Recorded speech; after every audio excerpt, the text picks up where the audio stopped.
everyone! Good morning, good morning! Happy New Day again mga kanelman. Ayan, may typhoon po dito sa amin. May bagyo na naman at naka-signal number 4 na kami ngayon. Araw na ito mga kanelman. Ayan, magbubukas muna tayo ng bintana.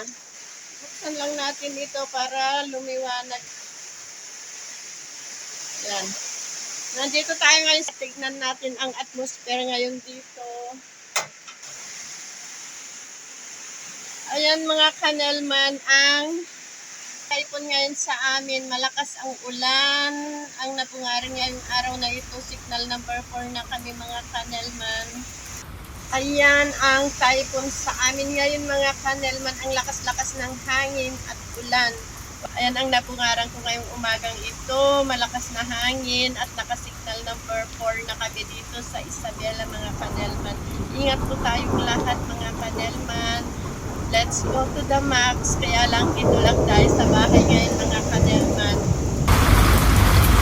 Ayan po, panay ang bagyo dito sa amin mga kanelman. Halos linggo-linggo nang may bagyo. Storm signal number 4. Ayan ang storm signal.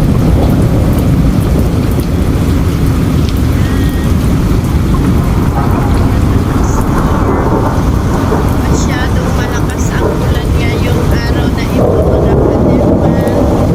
At dun sa baba, ayan mga kanelman, ang typhoon, madilim ang kalangitan.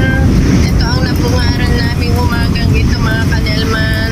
Sana hindi natataas ang signal, ang storm signal dito kasi naka number 4 na ang signal dito sa amin mga kanelman. At nakakatakot ang lakas ng ulan. Ayan ang lakas-lakas ng ulan ngayon mga kanelman. Yan. Yan ang lakas ng ulan.